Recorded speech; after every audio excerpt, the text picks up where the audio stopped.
Greetings, fellow time travellers, my dear acquaintances. Before I sit down to interview another inspiring guest, I just want to give you a quick reminder to check out my patreon.com site. By signing up to my patreon.com presence, you give practical financial support for the channel, for everything that Paul and I do here. There's a quid pro quo, you get early access to new content, there's an exclusive question and answer film every week, all sorts of stuff, competitions, prizes, and so on and so on. It's a great site, so join up and help make it better.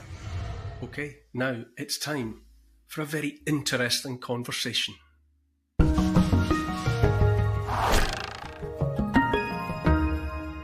Hi everyone, fellow time travellers. It's that time in the schedule where I have a conversation with someone interesting, someone inspiring, someone perhaps with a slightly different outlook on the world than I have. Today's guest is Derrick Broze. If you look him up, you'll find him variously described as an activist, a journalist. He's been a political candidate, always a campaigner though, always trying to get somewhere by whatever means.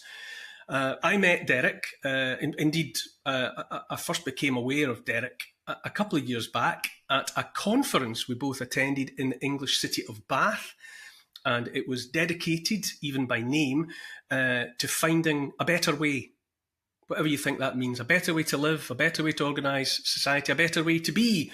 And Derrick was one of those who presented there. I spoke also. I liked the cut of his jib, and I've been aware of Derrick ever since. And I was just saying to Derrick off camera that while I'm someone that points out problems and asks questions, Derrick has been dirtying his hands with the physical business of trying to build and make solutions and find a better way. So, with all of that in mind, hello, Derrick Broze.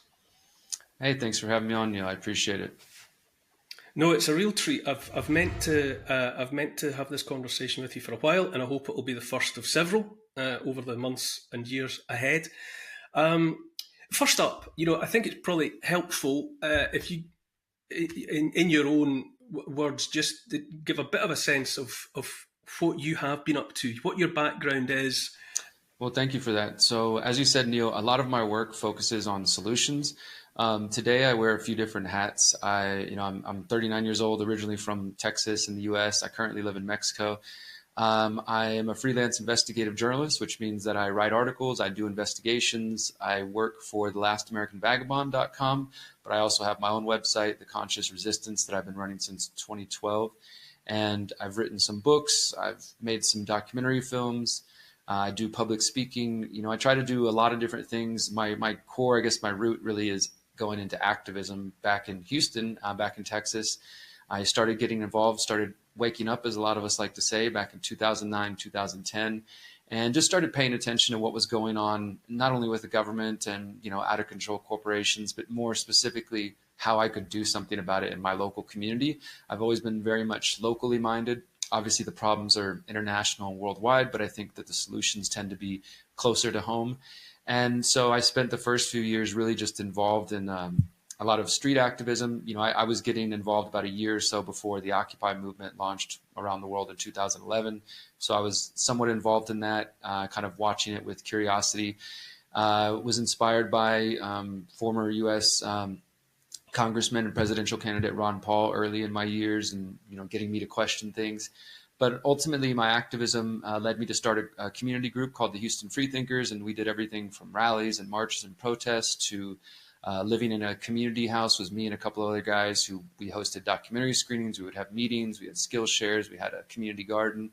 And then throughout that experience, I started to see that the local media was not going to do their job and report accurately. In fact, the first time the Houston Freethinkers, our community, made the news, it was because a Houston police officer had pulled a shotgun on a group of about 100 of us at a fundraiser we were having, and pulled the shotgun out and aimed it at us. And that was video recorded, of course, by everybody, and that went viral in the city, and the police had to make a statement, and the local media reported us as a local group of conspiracy theorists.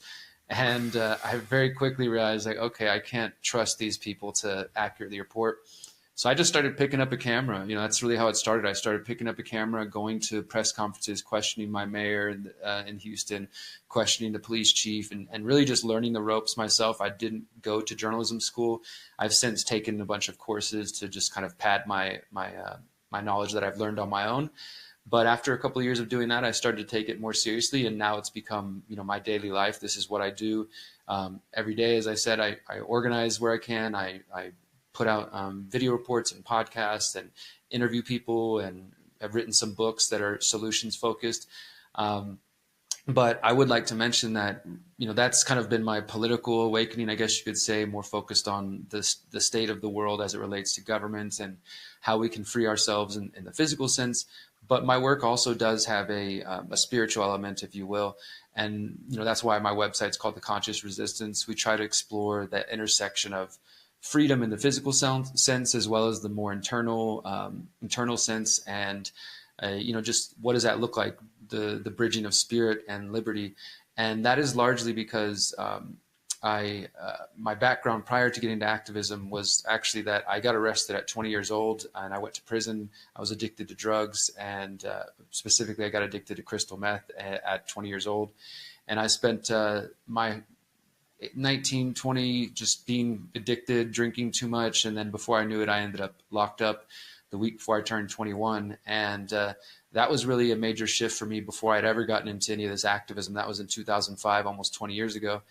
And I come from a family of drug addicts and alcoholics. I grew up visiting my father in prison, and I knew right away, like, this is not where I need to be. I need to choose a different path.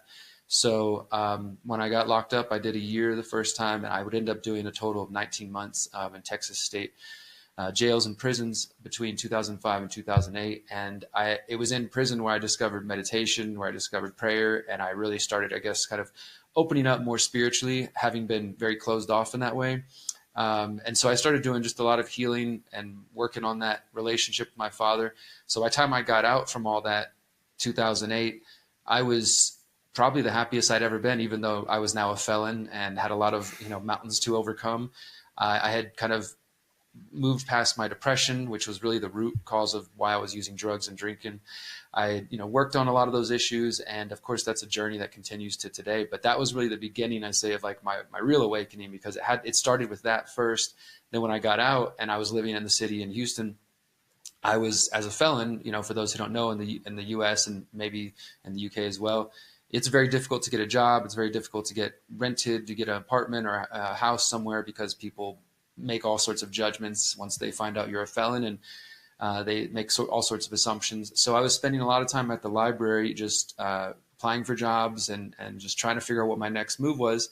And in this space of sort of my depression having lifted and realizing that, hey, I'm an intelligent person. It's been buried under all this depression and drug use, but I think I want to understand the world better. And specifically, I was getting out, from part of the drug war. And even though I was addicted to hard drugs, I don't think that people should be locked in cages for the things they put in their body. I needed, some mental health help, not to be thrown in a cage with other people who are way more hardened criminals. So it was in that space of kind of navigating being a felon, trying to learn about the world, that I just started reading books at the library, and, it just piqued my curiosity. The first book I read was about the drug war in the US, and it was a totally different story than I'd been taught in my high school and community college classes that I'd taken at that time. And that really just opened my mind to asking what else is there in the world that I haven't learned about. What was that difference when you say that what you had been, invited to understand, I don't know, from mainstream media or whatever, was the nature of the drug problem? What was it that you learned that you saw that it was a different story? Yeah, well, so I mean, in the United States and maybe the world over, the general idea, I guess, is that drug laws exist and people are thrown in cages because, well, drugs are bad. Obviously, they can be very destructive and cause all kinds of problems in people's lives, which is obviously true.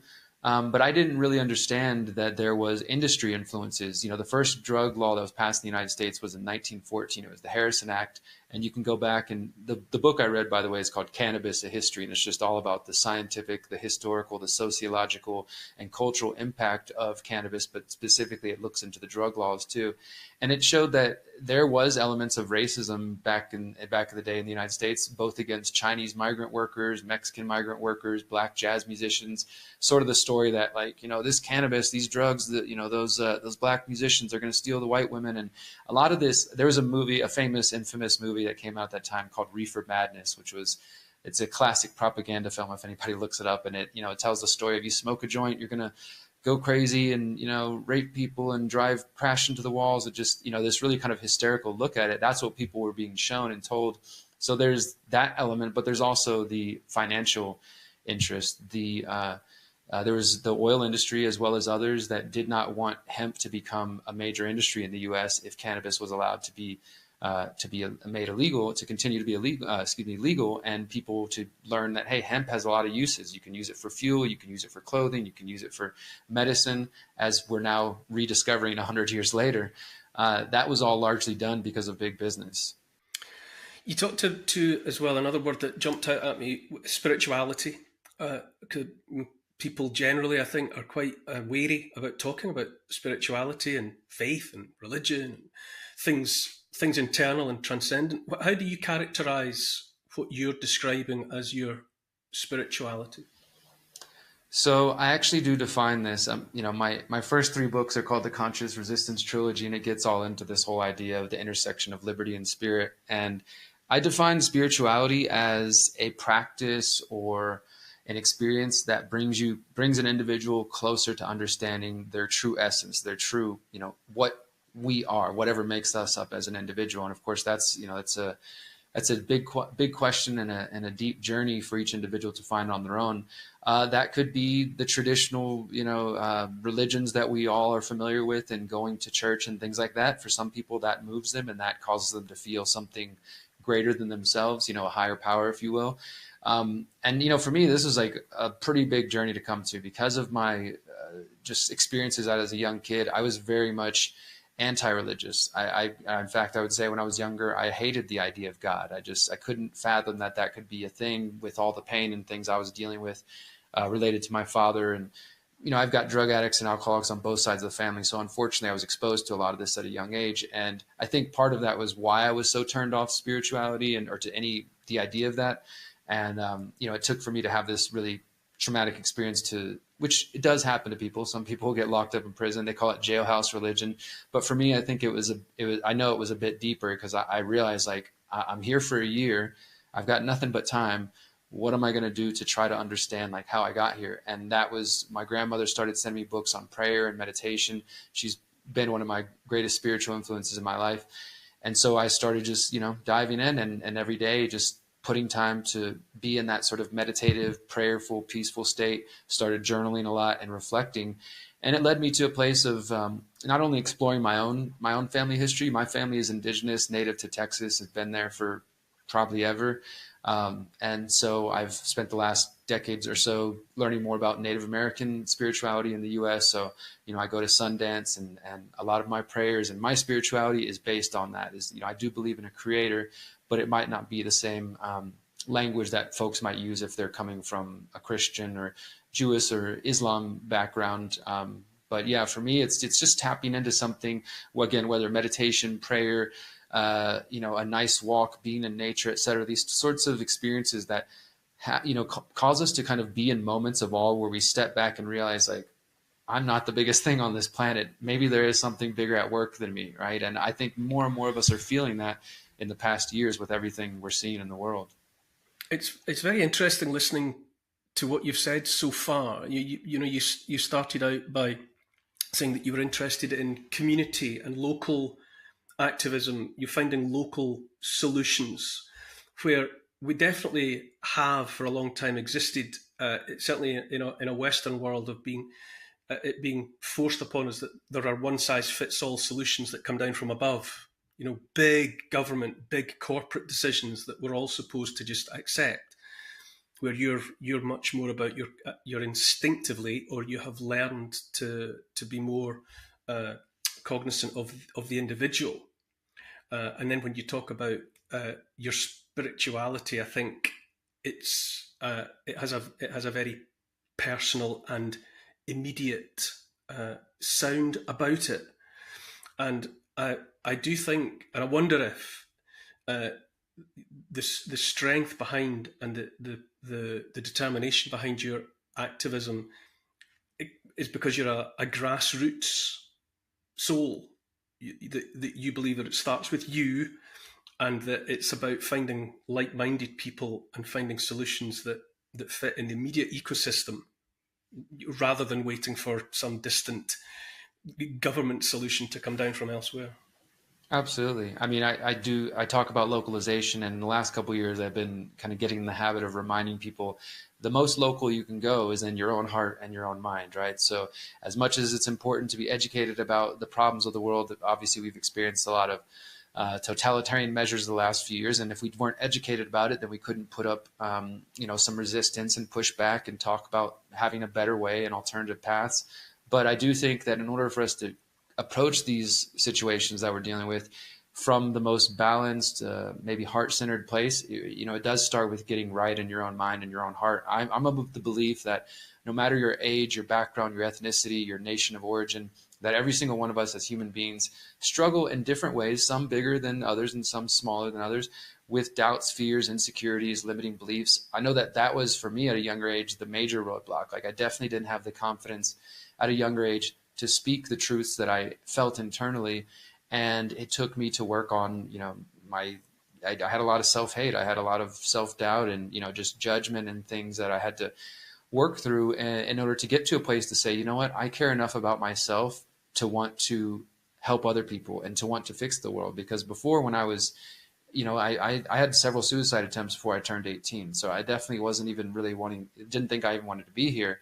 And so if you're in that state of mind, how can you really get motivated to care about the world around you and do anything about it when you're just like, oh, it's all screwed, who cares, whatever, it's another black gloomy day, and it wasn't that I just trusted in the government or something like that. It was just that I was too lost to even care about the situations going on. So that's very much why my message does focus on that. Like you said, localization. I've heard the phrase over the years, think globally, act locally. We're all facing similar problems around the world. The details might be different. The names and faces of the politicians are different, but ultimately, if we each do work locally, again, in our communities and in our own selves, and we're all kind of plugging away at that, inspiring each other, lifting each other up from a distance. And of course, with the internet, we have the beauty to have friends from all over the world and learn from each other and be inspired and motivated by each other. I think that really, it lifts us all up if we kind of just put our heads down and focus on what we actually can control. Where you are in Mexico now, do you have the kind of community? I'm assuming you are part of the sort of community that you think is the bedrock of a better way. You mentioned a community garden that you had at some point. Are those elements still in your life? They are still a part of my life. I'll be honest, and I would say that I wish there was more. We do have community out here, and you may be aware. I'm sure some folks listening have heard that during COVID, Mexico was one of the only places that stayed open with no quarantine, no shot requirement, no test, etc. So people from the UK, from Australia, from Germany, from, of course, the US and Canada flooded into this country. And there was just so much activity and, people looking to, where do I want to go? And how can maybe I want to buy land and really trying to network. And it was a beautiful time in the midst of all the chaos. I'm sad to say that many folks, because things seem to have kind of gone back to normal, have either gone home or maybe they're still here in Mexico, but now they're kind of just living the on vacation expat life. Like, okay, I'm here in Mexico, life is cheaper, but there's nothing to worry about anymore. So we do see some of that, but by and large, I mean, myself and my partner Miriam, we live in the city Morelia, which is central Mexico, and we have land that we bought last year about an hour and a half outside the city, and we're working with a group of people on this property to basically, it's called the Conscious Agora Eco Village. And the vision in the next couple of years is that not only will we be living there, but we can have a space to invite people to do retreats, to do workshops, and to learn a lot of the practical skills that my work focuses on, like getting out of the big tech systems, learning how to grow your food, or at least have closer relationships with the farmers and the growers in your area, the spiritual element as well, and thinking about the banking system. That's really what I think it comes down to, is seeing what we can do in our own lives, taking care of ourselves, and again, inspiring, motivating each other across the world. But we do have a group here, what we call a freedom cell, the Morelia Freedom Cell. We meet for potlucks, and we have been getting more integrated. What I love out here is that, again, I'm not Mexican. I'm from Texas, but my partner, she's first generation, born in the U.S., so she's fluent in Spanish. Mine is getting better every day. And we're meeting more and more people out here who are from this area, who are also concerned about similar ideas.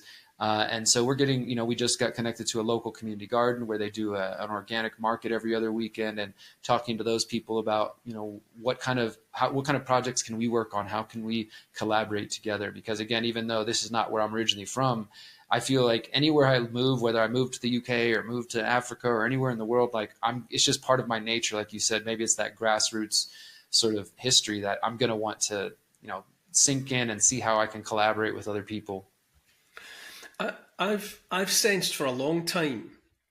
I think when we met, but even by that time, a couple of years ago, as I say, I think I already had it in my head that part of the solution, the big solution, lies or lay in turning our backs on the manifestation of society that has gone wrong for so many people. The big corporate, big pharma, big agri, that collectivist, all based around profit, fiat currency, illegitimate legislation, political representation that doesn't represent the people but represents corporate interests, forever war, all of that. That the solution is people turning away and starting again if needs be, and finding new ways to feed themselves, new ways to educate their children, new lifestyles that promote health rather than seeking cures for sickness and illness that's caused by the way we live and the things we eat and what we put into our bodies. And that's why I was so keen to listen to you, because you're literally doing it, and you're showing that it's imperfect and it's not quite as extensive as you'd like it to be, but it is possible to start Absolutely. again.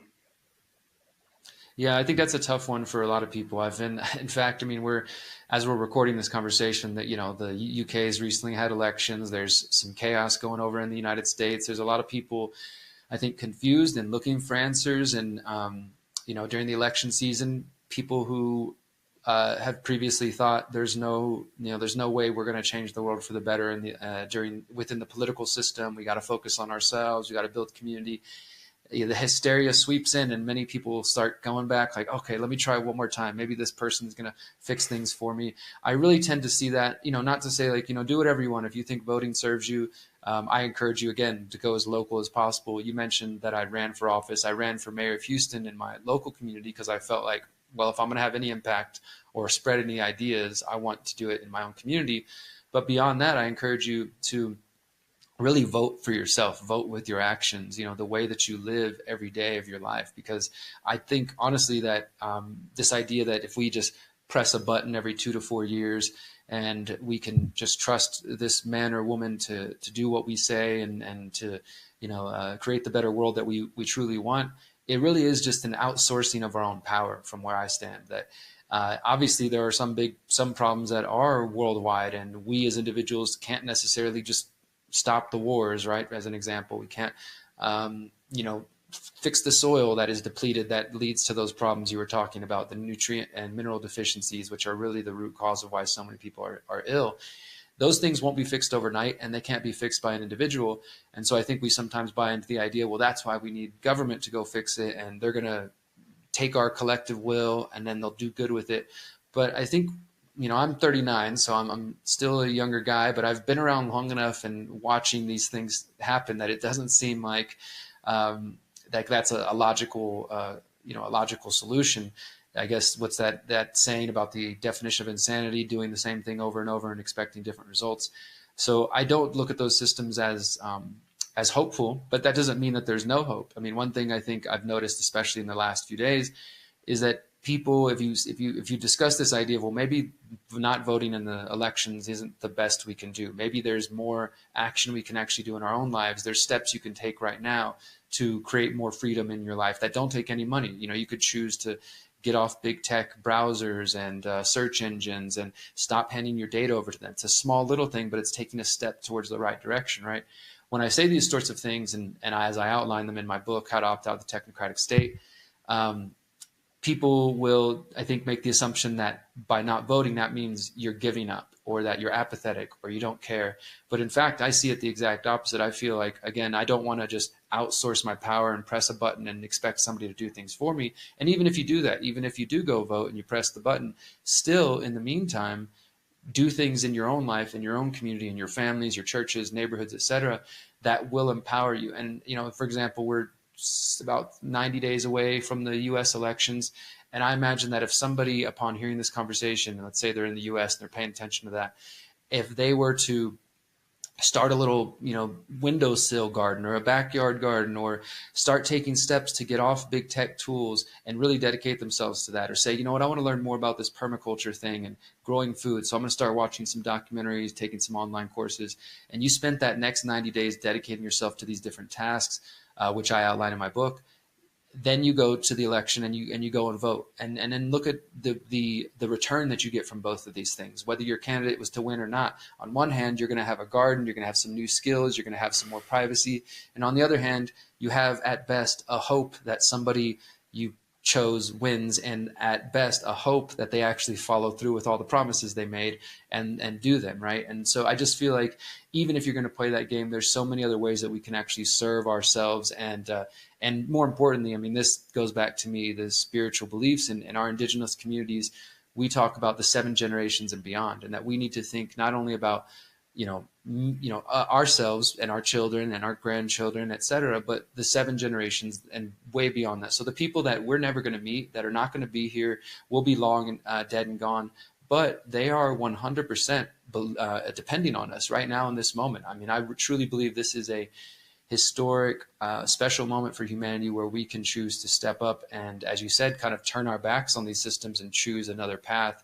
And that's not easy. It takes work. It takes changing habits, changing lifestyle, maybe rearranging relationships, rethinking things that you've been doing your whole life. And I know that sounds a lot more tedious and time consuming and energy consuming, financially consuming in some ways than just voting and hoping. But I don't think if we pursue that path that we've been on for so long that we're going to see the real type of change that I believe we really want. I think you said that you woke up around 08, 09, and I'd be interested to know what it was that you started becoming aware of at that point. But I freely confess I was asleep for a lot longer, and I only started becoming aware of a problem, during the sort of COVID era, the COVID debacle. Mm-hmm. But I do think that which woke me up was bad actors somewhere really putting their foot on the gas pedal, really, for whatever reason, going for broke. Because if I started to notice it, it must have been pretty noticeable. And I wonder what you think possessed those bad actors to suddenly up the game, seek to move faster in such a way that so many more, such a larger percentage of the population noticed them. Why did they do what they did when they did it? Yeah, that's a great question. I tend to believe that, and I wish it wasn't so, and I pray as it's so, but I think that reality bears out. But that the idea that things have to get a little bit worse for them to get better. And I think COVID is a perfect example of that. We saw lockdowns, we saw all the tyrannical stuff that we all know about. We don't have to rehash it here. I'm sure everybody's well aware of it. But as you said, Neil, that caused a reaction. It caused a reaction in you. It caused a reaction in so many other people that I know. And I started doing my activism in 2010, my journalism by 2012, really taking it serious by 2013 and 14. And so I've been doing this for a little bit. And I saw a lot of friends and family who previously had told me I was crazy or just tuned me out and ignored me, coming back and saying, I think you were right about some of the things you were speaking about once COVID started happening. So it has this kind of equal and opposite reaction. Like, what I call the predator class or the pyramid of power, they push faster and they're like in a race to the goal, to the finish line. And sure, they advance their agendas forward, but it also has that opposite reaction of they move so quick that it causes some people who might have, not really that been interested in questioning to all of a sudden say, wait, okay, this doesn't make sense. Maybe that crazy friend of mine was onto something. Maybe there's some truth there, right? So I do think that's the trajectory on. And then, of course, I'm sure you and your audience are familiar with things like the Agenda 2030 from the UN, World Economic Forum. I think that's important to remind people about, only because as we're sitting here, we're halfway through 2024. That means there's about 6 years, 5.5 years until 2030. That doesn't mean on January 1st, 2030, the world's over and everything ends or anything like that. But it is something we should pay attention to, that these folks have an agenda that they're working on, that they're trying to transform the world. The UN, the World Economic Forum, they said at the beginning of 2020 that this was the decade of transformation. So as far as why they, push things as quickly as they did and advance the agendas that they did, I think it's because they're very aware of a timeline that they are trying to maintain for one reason or another. And we're seeing that continue right now. I mean, we're about 2 months away from the UN meeting in New York City for the Summit of the Future, where they're going to sign the Pact for the Future, and they're expected to declare a planetary emergency. And this is something I've been trying to get people to pay attention to, because much like COVID, I think this is just another attempt to move the ball down the field, if you will. So I see their agendas moving forward, and I think they're on some sort of timeline that they would like to keep. But again, every time they race to the finish line, it helps more people who previously were kind of on the sidelines, maybe scratching their heads like, this doesn't really make sense. I don't really understand why they would do this. Maybe go to the next step where they're like, somebody's lying to me. I need to understand better. I need to dig into this. Maybe the things I've been taught my whole life aren't actually what I thought they were. That's the awakening journey, right? What I find increasingly inescapable, and God knows I've tried not to be pulled into this vortex, but it becomes increasingly difficult not to just see it as malevolent and anti-human. I mean, everything about 2030, Agenda 2030, smacks of a desire to be rid of people, to demonize the very idea of what it is to be human and alive. And as I say, malevolence. I try to, sort of kick away from that and not see it that way, but I find it increasingly difficult. I don't see how anyone can look on at, the machinations of the World Health Organization's IHR and the Pandemic Preparedness Treaty, and as you say, what's proposed in September by the UN in New York, I think it is, to take the world by the scruff of the neck. Anti-human is the expression I use all the time. Do you feel that there's an anti-human intent out there manifesting in these various ways? Neil, this is something that I have resisted for a long time. I've been hearing about this idea since I woke up. In the very beginning, I was reading author Jim Marrs. He's got a book called Rule by Secrecy that hinted at some of those things. Of course, being from Texas, I heard Alex Jones early in the beginning, and that was something he talked about. And one of the first topics I ever investigated in the U.S. and in my city was water fluoridation, and that's something that I've continued to investigate. And I would hear people say, these are, the shots, the water fluoride, the GMOs, the different, the spraying in the air, all this stuff. It's all designed to, kill people. It's population control, et cetera. And I have resisted buying into that, that theory wholesale until more recent years. And I'm pretty much where you're at, Neil. It's hard to look at these agendas and the way that these people talk, and that, when you actually look beyond the flowery language, the buzzwords that they use of diversity and equity and sustainability, et cetera, and you look at what they're really talking about, it is absolutely an anti-human agenda. And I think that that's not even speculation. When you understand, when you look at these families and you go back about 100 years or even further, and you look at the eugenics movement, which really was popularized in the United States and then exported to Europe and then eventually made its way to Germany.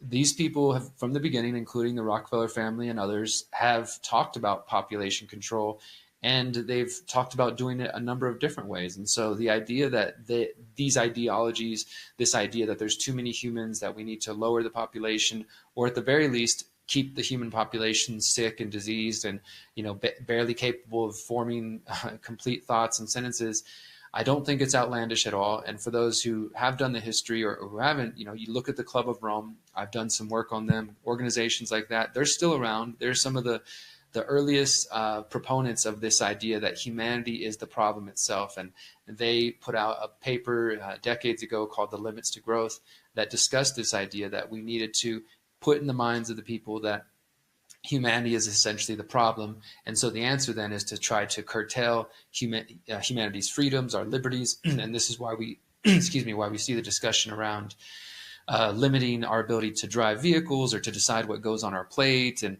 how often can we take a bath or buy new clothes. These are all discussions that are part of the Agenda 2030, the World Economic Forum, UN, etc. Their various plans is to limit human activity, movement, etc. And I think it really very much does come back to a eugenics ideology, an anti-human ideology that wants us to believe that we are the problem and the only solution is to put these people in power. And this, of course, goes back to the whole idea of technocracy, and which is why my book is called How to Opt Out of the Technocratic State, because I believe that's really the ideology that we're facing now, this belief that says we shouldn't have politics and voting. People are too dumb or stupid to know what's best for them. We shouldn't have businessmen, capitalists in control. Instead, it should be the experts, the scientific and technological experts, the scientific and technological elite who manage what in the history of technocracy they called the technate, or what I call the technocratic state. And of course, when these ideologies were first being proposed in the 1920s and 30s in the US and Canada and a little bit in Europe, they sounded fantastical. Nobody even could imagine how would you be able to micromanage society and micromanage resources. They even had this idea back then for energy credits. And we're seeing these ideas recycled as carbon credits now. And of course, what they described is very much possible now with artificial intelligence, with all the digital technology we have. But 100 years ago when it was being discussed, it had its moment in the sun, but eventually it faded into the dustbin of history. And it was kind of, if you go look up the Wikipedia page of technocracy, they describe it as just, a movement that is no longer relevant. I very much believe that this is the actual ideology that is guiding the various politicians and the people that are loyal to the World Economic Forum, the UN, and of course, their funders behind them. They believe we're too stupid to run our own lives, and that politics isn't even the answer, even though we all could point out the flaws in our current system. They don't even think that's good enough. They want that to all be gone, no option to even express your voice, and instead for it to be these scientific and technological elite. And of course, look at COVID. What did we hear for the last 4 years? Trust the experts. I mean, it aligns perfectly with that belief system. When it comes back to solutions, finding solutions, which is why I turn to a personality like yourself, because you're manifesting at least attempts at solutions. I think part of the solution is just being aware that so many people are seeking solutions. And as I said before, the fact that I am now aware signals to me that many, many people must be aware, because I'm somewhere in the awareness, football league, and I'm not particularly near the top. And if I've been made aware, then that says to me that important percentage has been activated already, and an unintended consequence of the bad actors putting their foot on the accelerator and galloping towards the finishing line or whatever will ultimately have been their undoing. And when you talk about the technocracy and getting away from it, just the other day I was reading, for other reasons, about Gandhi and the movement towards Indian independence. And what struck me was that he was operating in India, amongst the poorest of the poor, in a world without internet, without mobile phones, without any of the technocracy that we are burdened by or whatever, blessed with, depending on your point of view. And still his message got out to the millions. and one way or another, his objective was reached. And I thought, if we worry all the time, people like you and me, about being censored and cancelled, and our channels shut down and so on and so on. And I think, yeah, how would you get the message out? But history shows that that message of determined independence and freedom always gets out. And sometimes it's driven just by one individual. In that instance, just Gandhi, just Mohandas K. Gandhi was determined to get a message out about finding another way, whether you think it's a better way or not. He pushed another way. Without any of the technocracy, he achieved that goal. And so history shows that no matter what I think the technocrats want and whatever they've been working towards and for however long, the grass will always grow, out of sight and out of mind perhaps, but the grass will always grow back. Absolutely. No, I love it. I think that you point a couple of things there with Gandhi. For one, the practice of peaceful non-compliance, right? I mean, that was his basic strategy, right? They didn't act in a violent manner. They didn't give in to every time the state would use violence against them. And we can look to examples in the U.S., of course, like there's the civil rights movement practiced a lot of the same strategies. I think that's definitely one of my big inspirations in my early years, is just realizing non-compliance, of course, educating people about the problems, but choosing to not participate where you can. And also, like you said, I think ultimately the truth wants to be free. The human spirit wants to be free. And, the other great point you made is that Gandhi's movement and plenty of other movements existed before digital technology. And we all, in many ways, I think, have become very dependent on these technologies. Again, my grassroots start included putting flyers in people's hands, going to the streets to music festivals or to just high traffic areas in the city with a group of 5 to 10 people, and said, okay, today we're going to focus on this issue that we're concerned about. Let's print out a bunch of flyers. Let's go pass those out and have face-to-face conversations with people. And every time we would do that, we would meet somebody new who said, oh my God, I didn't know there was other people out here who cared about this. Like, can I join you guys? When do y'all meet? How can I get involved? And the movement just grows bit by bit, right? And so a lot of my work has come from that, and I still do that. During COVID 1984, I mean, I did a 50-city U.S. tour in 2021 with Miriam, and we traveled around the U.S., and every city we went, we were giving talks, but we were also going to, just, again, high traffic areas and passing out flyers and working with local activists. We did the same thing. We did a tour of Mexico, passing out flyers, telling people about the shots and about why the masks weren't necessary and, protect the kids and stuff like this, and would have so many great conversations. In fact, it was very rare that we would have a screaming, shouting match like you would expect on the internet. It seems much more likely on the internet because people can hide behind the computers. It doesn't mean everybody agreed with us or there wasn't any, heated discussion, but it was much more respectful. And I think that's a tool that we, in our digital age, we forget. It's like, oh no, they took down my channel, which obviously if you've got a channel reaching hundreds of thousands of people, that's a lot more people than you can potentially reach in an afternoon of going out and, handing out some leaflets. But at the same time, as you said, Neil, bit by bit, that message grows and people continue to question. And then at the very least, somebody else knows I'm not alone out here. There's other people out there asking these same questions. There's other people out there thinking about these things. I'm sure there was analogous movements in the US and elsewhere, but I was most profoundly moved, more than by anything else, by the Stand in the Park movement that started here. I'm sure you know about it. Yeah. But people were literally, during lockdown and whatever, people who felt isolated or for whatever reason, somehow organically, people just started gathering in public places, a park, on a Sunday. And they went there not to hear people speak. There was no organisation about it. People just went as individuals and met other individuals standing in the same park and took solace and found solidarity and reassurance and whatever, just from being able to see physically and stand with fellow human beings that thought like they did.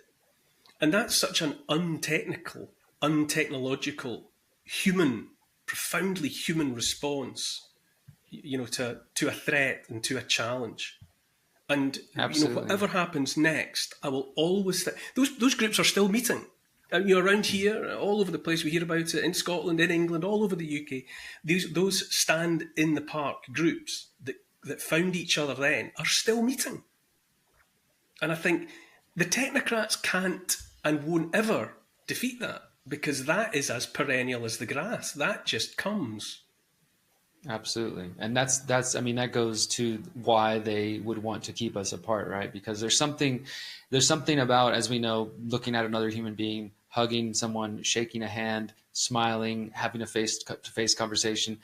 That's like our connection to the humanity in each other. And that is, I believe, what they're truly afraid of, is us talking to each other, us not just assuming that, well, this person has a different opinion, so I can't be friends with them. I can't be an ally with them. I can't have a human conversation with them. But whenever push came to shove, I think many of us really, you did things like that. Like you said, the most basic thing: go to a local park, wait for other people, meet some people, talk. And then from there, beautiful things can happen. Relationships can flourish. We were promoting a similar thing through the Freedom Cell Network with our website and our meetups, just giving people a place where they could go sign up, and then they could add themselves to the website and put, hey, I'm interested in X, Y, and Z. And then they're added to the map. So then the next person comes along and says, hey, show me everybody that's within 10 kilometers of where I live.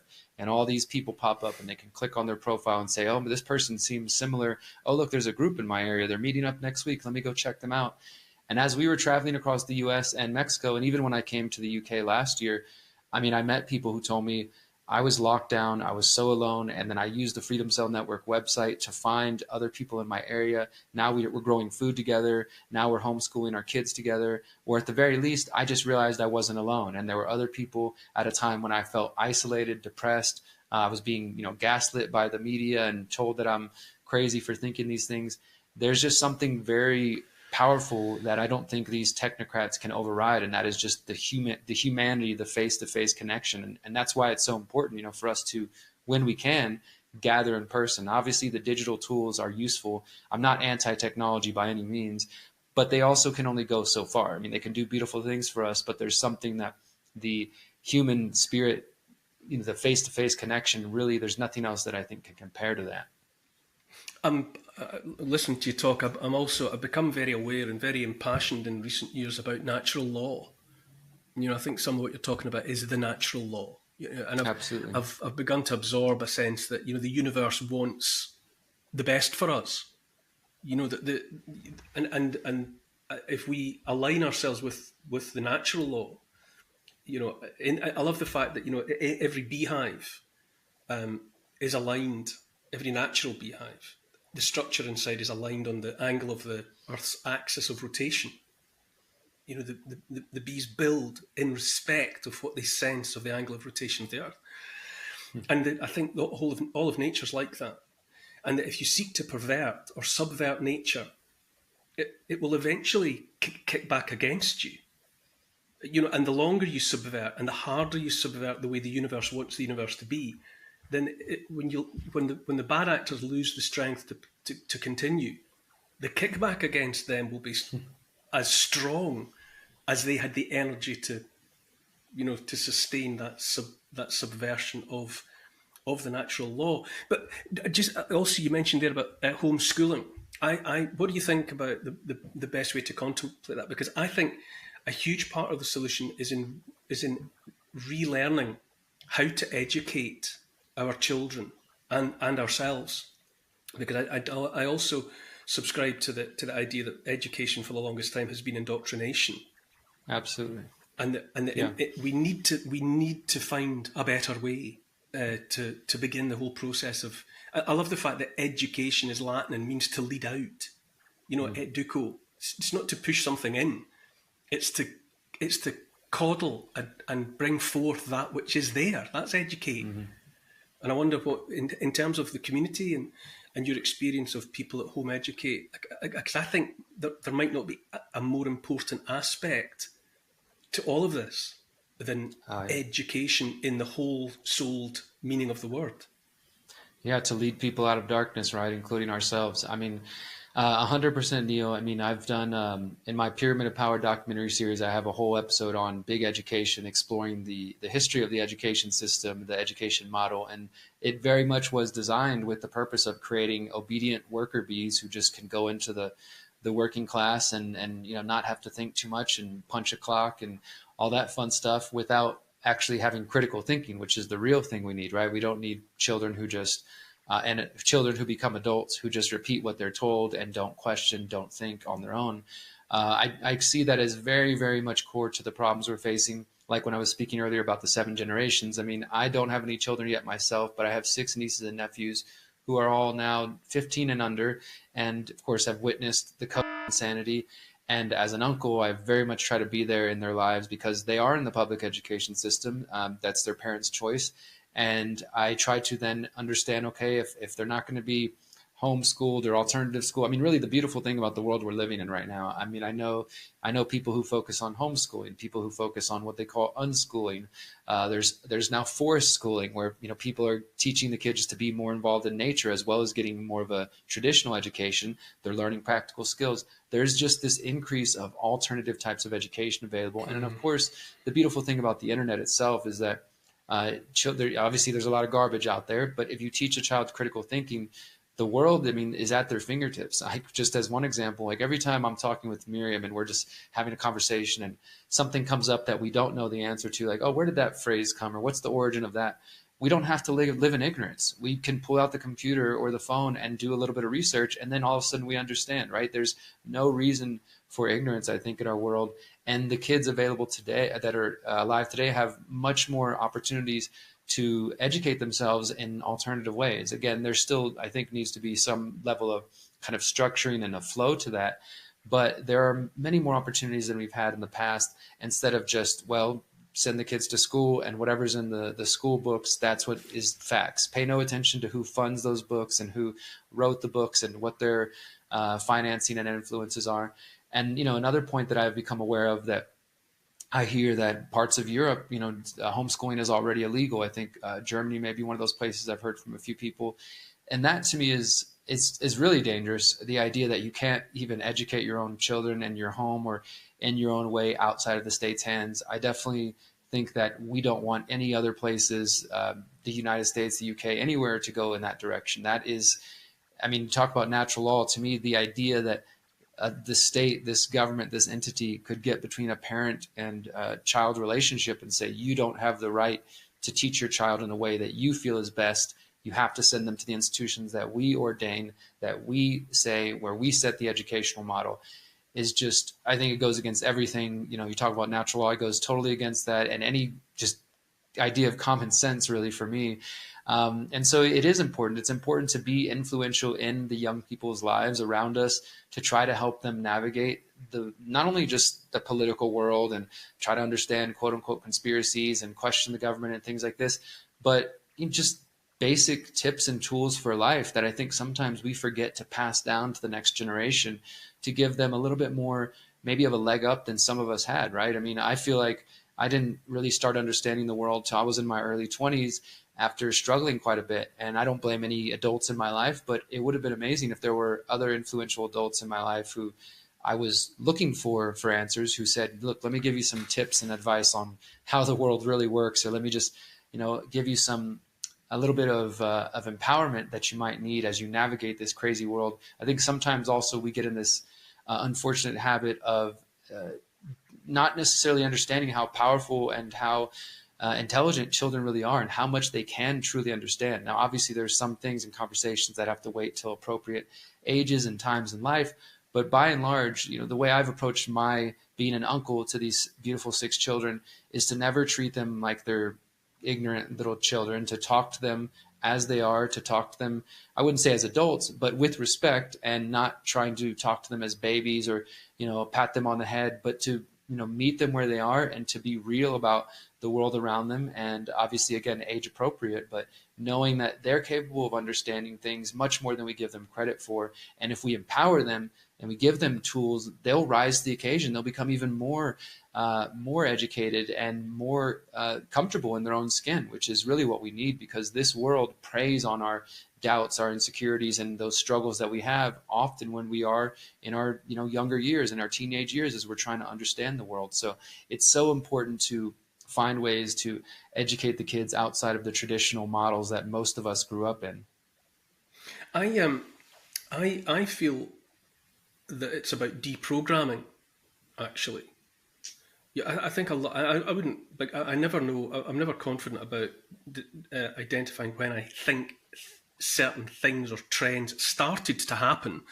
So I don't know for how long generations have been being programmed rather than educated in any meaningful sense of the word. But you talked about when you felt you had the main part of your education. I mean, I've been through the state education system in the UK during the 70s, and then I've got a university degree and whatever. But quite honestly, hand on heart, I would say that I have been more educated in the last 3 or 4 years than at any other point in my life. Because I believe that on account of the connections that I've made, the people that I've met, because I've lost contact with and been, set aside by a lot of people that I knew for a long, long time. But I've met a whole different group of people. And the deprogramming that I have found has been possible on account of talking to them, meeting with them, being directed by them towards other sources of information, other things to read that I simply would not have come across had the last 3 or 4 years not happened. And so at my, grand old age, in my late 50s, I feel as if I am back at school now in a meaningful sense. And I have the kind of confidence in a way, if not even the humility, to accept that so much of what I was programmed with in the last half century of my life was not beneficial. So now I'm 57 now. I'm feel as if to some extent I'm going through the most meaningful education that I've ever had, in part talking to people like yourself. Yeah, I think, like you said, deprogramming, it's so important. And in fact, Neil, there's been times over the years that as I've been doing events, where an individual will come up to me and say, I'm 60 or 70, or I'm in this age, and if I only knew what you knew at your age, I would be so farther ahead. But I didn't start figuring things out till my late 60s or till whatever it is. We're all learning at different stages and different points in our life. But I think you hit the nail on the head that it's deprogramming, right? It's unlearning all these false things and false narratives that we were taught to believe in. And again, back to the children, imagine the next generations that don't have to spend years of their life unlearning and deprogramming things because they were never programmed in the first place. I mean, wouldn't that be beautiful? Wouldn't it? Tell me, I'm mindful of time. I'm very grateful for the time you've given me, but you were drawing towards a conclusion. Tell me about the event that you have upcoming in the UK later this year. Let's just talk a little bit around that for a few minutes. Yeah, thank you for that, Neil. So as we mentioned earlier, with the UN is doing this Summit of the Future, September 21st to the 23rd. Well, that's going on in New York City. The week after that, we're going to be gathering in Bath for the People's Reset UK. This is going to be the first time we're bringing what we call an activation. It's part conference, part festival. We call it an activation, though, to really get it into the minds of everybody that if you're coming to this, the idea is that you're going to get motivated, inspired, and go home with practical tools and ideas to apply in your life now, not just more talks and presentations telling you how bad the world is or, leaving you feeling hopeless, but actually inspiring you and motivating you. And I was actually the co-founder of this. We originally were calling it the Greater Reset, and we launched it in October 2020. Of course, it was a response to the World Economic Forum announcing the Great Reset in June 2020 and their whole vision, their technocratic vision of the world. And at that time, you may remember, Neil, there was so many people, at least from our perspective and what we were seeing, that just seemed to be in the worldwide freedom movement kind of, I guess, I don't want to say giving up, but definitely just afraid and living in fear of like, oh my God, this great reset. They're telling me I'm going to own nothing and be happy. I guess that's it. Like, let's just, give up. It's already said and done. And we felt very much that we wanted to try to offer an alternative vision and say, how do we inspire and motivate people to see that their vision isn't the only vision? We still have power. We still have the ability to direct our future. And so in January 2021, when the World Economic Forum was meeting in Davos for their official Great Reset meeting, we held the first annual event. It was just called the Greater Reset Activation. And we did a live event in Mexico.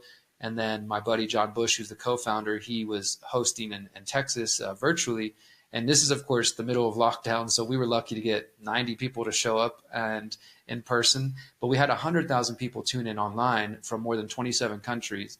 And it really just kind of sparked this movement. We realized, like, okay, people are, especially at that time, hungry for solutions. They want real solutions. And so we meet in January at the same time as Davos for 5 days. But the idea was, instead of their top-down, technocratic, centralized approach, why don't we talk about it again from that grassroots, bottom-up, people-powered approach? And so we meet for 5 days focusing on health, mental, spiritual, physical, permaculture, food independence, growing food, learning more about that, building parallel systems, taking back our technology, learning about technological tools, digital tools that actually can protect us and protect our privacy and our liberty.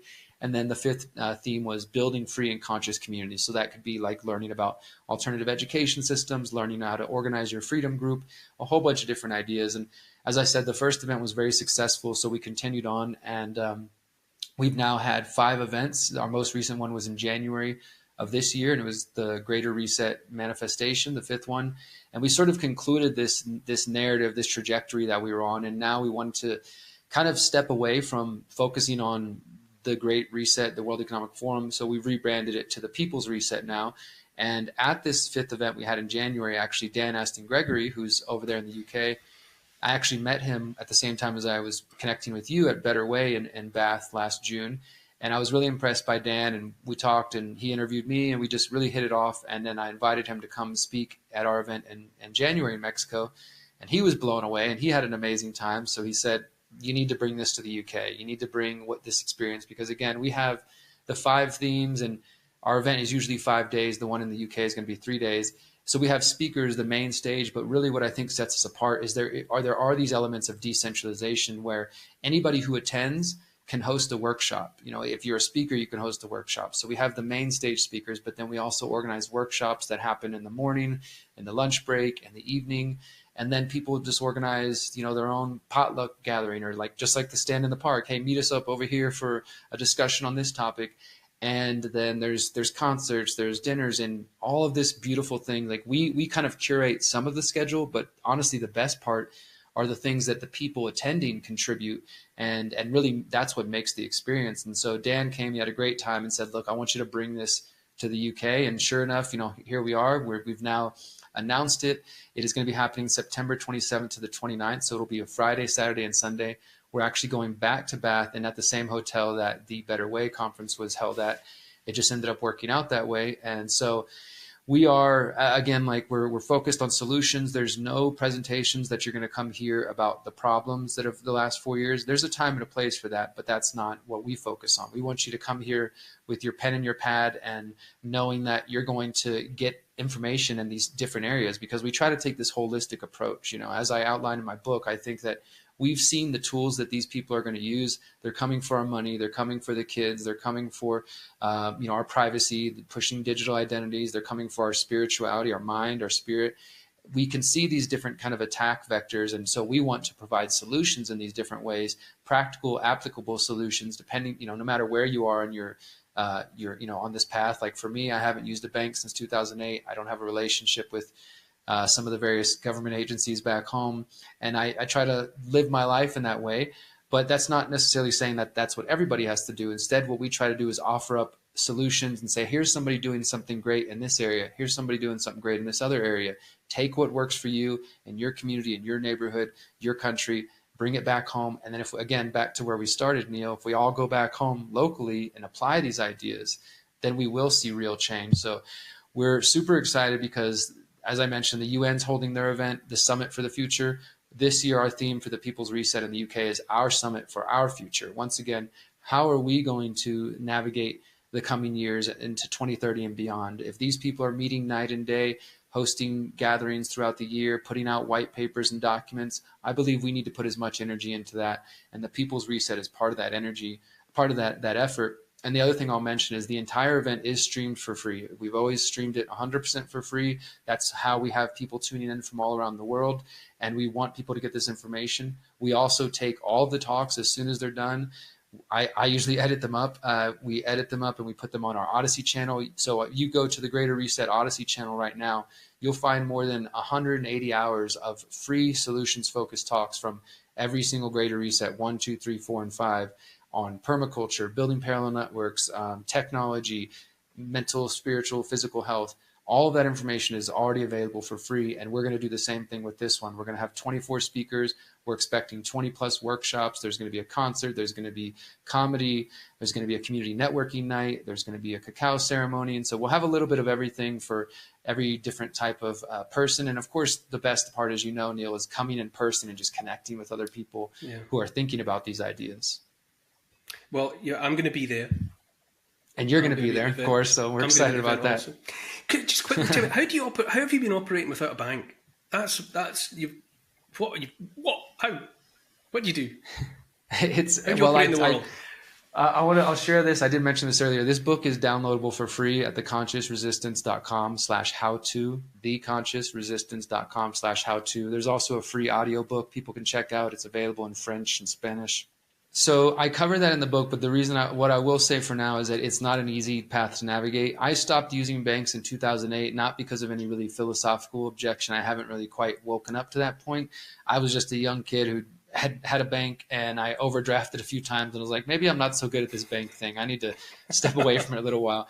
And then fast forward a couple of years later, I started waking up and realizing, hey, the banks are robbing people. Maybe I don't want to participate in those institutions. So I typically, once I became an entrepreneur, I try to always use cash when possible. Obviously, that doesn't always work.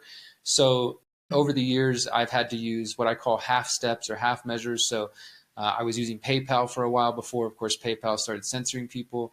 I have been using cryptocurrency since 2012. And, I know that I definitely don't agree with a lot of stuff going on in the crypto space now. But in terms of private cryptos like Monero, I will say that they have allowed me to avoid banks and to avoid, again, certain government agencies and to live my life freely. But as I outline in the book, this is the difficult thing is the world that they're building. It is going to become even more difficult in the future to try to quote unquote opt out. Like even think about basic things like having a credit card. Most people in our modern world accept that you have to have a credit card. You have to have a credit history. You have to have these things, and if you don't, you're not a responsible adult, right? What's wrong with you? Why don't you have these things? When I go if I was to try to rent a new place in Houston, they're going to ask me to see my rental history or to see my work history. Well, I get paid in cryptocurrency and cash. I can show you that if you understand that. I also happen to have a felony. Well, I don't have a bank account history. Can you show me your tax history? I don't have that either. These sorts of things that people expect are the sort of things that make you a normal, upstanding citizen, I think are actually part of the programming to make us believe that we need to operate within the banks. And also for me, it's kind of a philosophical thing. You can look at Chase Bank and they helped Jeffrey Epstein launder his money. Well, I don't want to give them my money and support those institutions. You can look at all the banks that helped rob the people of the world in 2008, the financial crisis and before. And so to me, it doesn't make sense to continue to use them. So there's sort of a philosophical reason that I don't use them. But in terms of practicality, it is not easy, but it is becoming easier in some ways. And at the same time, the longer we wait to try to figure out ways to, kind of detach from these systems, the more difficult it will be as our world becomes more digitized with central bank digital currencies. So if you can't quit your bank today, maybe you can quit your big bank and go to like a local credit union or a smaller bank where you have a little bit more say, where it's more in your neighborhood. There are institutions like that I think exist in most countries that at least get you a little bit closer to home, where you have some say, you're not supporting the big bad guys.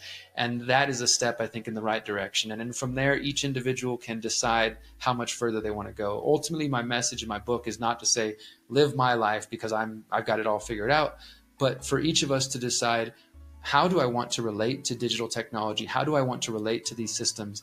We see them talking about CBDCs and digital IDs. At some point, we're going to have to make a choice. Do we participate or do we not participate? And obviously with COVID, many of us saw like, hey, I'm not going to get that passport or the immunity passport, or I'm not going to get this PCR test. And some people lost their jobs. Some people had to move cities or countries in order to continue to thrive.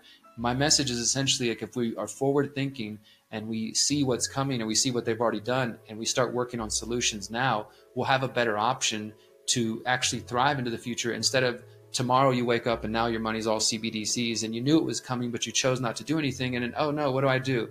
Well, I guess I'll play the game because I didn't do anything. So I really just encourage people to think ahead. And in my book, I try to provide some practical steps of, like I said, moving to a smaller credit union, using some of these half steps, looking at private cryptos if you're interested or comfortable, supporting cash where you can, even just alternative local currencies. Again, these systems are still in the early making, but I think if we put more energy into this, we're going to be better off into the future. Brilliant. Working on solutions, Derrick, I think for me, you're synonymous with that. I could talk to you for another couple of hours, but I'm mindful always to respect other people's commitments to time. So for now, Derrick Broze, thank you so much for being so generous, and we'll speak again soon. Thank you, Neil. Appreciate you.